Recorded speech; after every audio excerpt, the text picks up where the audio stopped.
and so beautiful. What we spoke about in Healing the Digestive System, part 1, is the cephalic stage of digestion. And so one of the things that I mentioned was rhythms. And this is where the regularity of our food intake, to follow kind of on a daily basis is really helpful, because our nervous system, as the memory keeper of our body, remembers that we have food at these particular times and will actually start producing more of the digestive secretions if it has the ingredients to create them, their availability for us at those times. And so that can be one really helpful way to work with the rhythms of your body.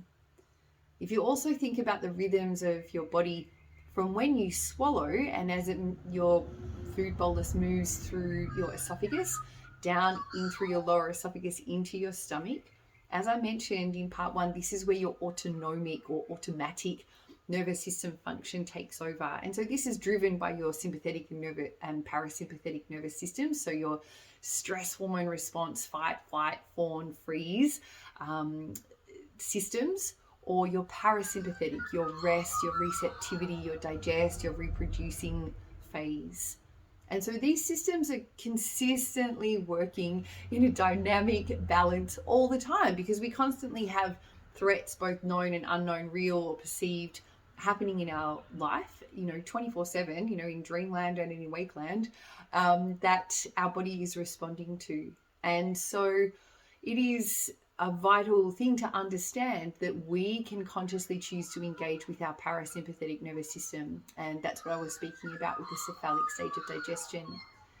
And we can also more consciously move into a rhythmic understanding of our body, so that when we are choosing to eat and nourish ourselves, we're allowing our body to really move much more deeply into that parasympathetic nervous system response, so that the motility of our digestive system, these natural peristaltic rhythms, can continue to move the food that we're currently eating, but the food that we've previously eaten as well, through our system in a pattern that allows the most extraction of nutrients to come into our system and the best excretion of waste products and toxins to leave our system.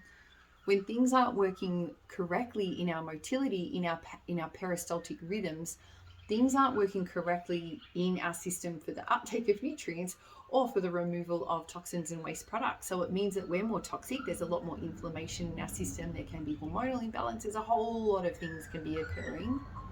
And it also means that even if we're sitting down to eat the most nutritious food, our ability to get into that food and to extract the nutrients from it and start using the nutrients from it can be really hampered. And this is the key point sometimes when people are like, well, I have a low tox life and I'm doing yoga and I'm walking and, I eat really well and I'm doing all of these things. And what is still going on in my system? This is where we need to start having a look at and unlocking some of the rhythms of your body or the body of the person that I'm working with, that might be blocking them, that might be creating resistance to receive the nourishment and nurture from the food that they're receiving. And this is where the emotional rhythms of life are also really valid to look at this point. And also the rhythms of life that we're connected to on a grander scale. Like, how associated are you with the diurnal, like the 24-hour clock of Earth? So the light and dark cycles. And it's so prevalent in our society to have a darkness deficiency, because we've got so much artificial light exposure, so much screen time exposure, so much light pollution from the cities that we live in or the suburbs that we live in. And our body absolutely requires darkness as part of its rhythmic control. And how close you can work your life to be associated with dawn and dusk wherever you're living in the world, in terms of your awake and active times and your slowing down sleeping times, can help so much in terms of the setting of the clocks in your body for the release of digestive secretions, the communication of your different microbiomes in the compartments of all your different digestive organs that are working for you, or accessory organs that are working for you. So it's not just the communication of your own body, your body is a very, very highly attuned to the communications of the Earth's rhythms. And so it's not just the light and dark cycles. And I can unpack in another video like exactly how that happens, and the way that it literally switches on or off clock genes in our body, and the way that our microbiome populations shift and change depending on the rhythms. That's a pretty big topic, and there's a lot of really amazing points in there. But we also have the seasons, the rhythm of the seasons. And so each of the seasons is associated with different kind of emotional states, frequency states. You know, you can imagine that at the height of summer, there's a lot more aliveness, there's a lot more movement. And in the height of winter, there's generally going to be a lot more softness, quietness, you know, like moving inwards, hibernating. And so how closely you're associating your body rhythms with those seasons, and also to the growth of the food that comes through in those seasons. So each season in every single country are going to have some fruits and vegetables and perhaps animal products that are much more highly attuned to spring or summer or autumn or fall or winter. And so how attuned are you to receiving those seasonal produce items into your system? And so that might mean searching for your local farmers markets, your community, like who is growing their own produce, who is swapping their own produce. Do you have the capabilities to grow your own produce and reveal the grand satisfaction that comes when you start off a seed and then you grow and flourish into a fruit or a vegetable that you get to consume? And it's not just the consumption of the nutrients in there. I truly believe that there's a whole lot of light codes that are in that fruit or vegetable that has grown from the earth, that our body then gets to assimilate and integrate along with our own light codes.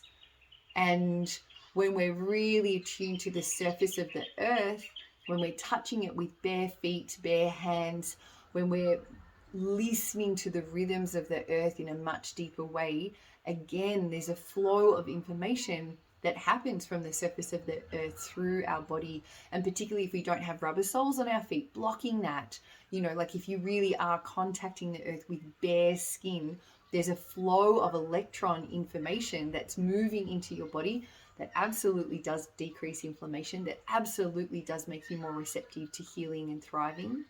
And that can help reset some of the rhythms in your body.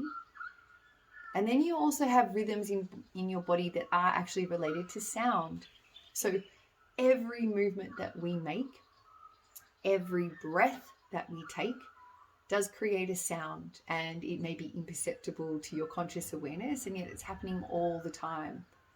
And so science absolutely knows that the movement of our DNA creates a sound. They're looking at that now with different tools and instruments like Raman spectroscopy and other modalities that are now mapping the different vibrations of DNA through their cells to look at different states of health and or dis-ease. And I think back in 2018, there were some researchers that mapped out and have uploaded in an audio library the sounds of over 100,000 proteins. So they mapped out all of the proteins in the human body and the different audible sounds associated with each one of those proteins. And so wherever you're going, whatever you're doing, and however you're breathing is creating a sound. And so this is where, when you are much more attuned to how flowful you are being in each moment, like are your rhythms jerky and harried and contracted and, you know, unstable, or is there a sense of stability and rhythmic flow available to you? And again, this is where your breath comes in as a beautiful communication tool to your digestive system as a rhythmic flow. And a lot of people breathe quite high and fast up in their chest. It's part of a stress response. It continues to send signals to the digestive system saying, now is not the time to rest and digest. We're on the run. And that minimization of your airflow, you know, just breathing high and fast in your chest, means that your personal rhythm is obviously stunted, yeah? Like you're only playing within a certain pretty tight window of rhythm. And so what would it be like to expand your rhythmic contractions of your diaphragm? And interestingly, our diaphragm, which is like a very thin sheet of skeletal muscle tissue, just like any muscle tissue in our body, can get unfit. And so it might require some conditioning, some practicing to get your diaphragm a little bit more fit to expand the rhythm of your breath so that you can extend the harmonious symphonic rhythm of your body and its digestive system. And so I've dropped in a few points here. So attuning to the diurnal rhythms, the light and the dark cycles of the earth, and offering yourself a connection to dawn and dusk particularly. And I will talk about this more in the fascia video. But the connection that you have to dawn and dusk, and ensuring that the limits on your artificial light exposure are contained, that you are aware of it, because it is having impacts on your digestive system, your nervous system, your fascial system, all of your senses. And so how can you ensure that you are creating as much natural light exposure as possible, that you're attuning to the rhythms of the earth so that you're honoring in a deeper way your own natural rest cycles with that of earth, your own natural awake cycles with that of earth, the honoring of the rhythms of the seasons, and understanding that there are different energetics associated with each of the seasons, plus the different energetics of the foods that are available within those seasons. And how can you gather these rhythms and work with them to improve the rhythm and the harmony of your own body, aligning with your breath, aligning with your earth, on the earth, in your own earth structure. And so finding your rhythm is a really, really important part of your digestive processes, because this is going to help enable motility and peristaltic flow through your system in a way that supports the intake of nutrients and the release of waste products. I'm really looking forward to hearing your feedback from this and any curious questions that you may have, and I look forward to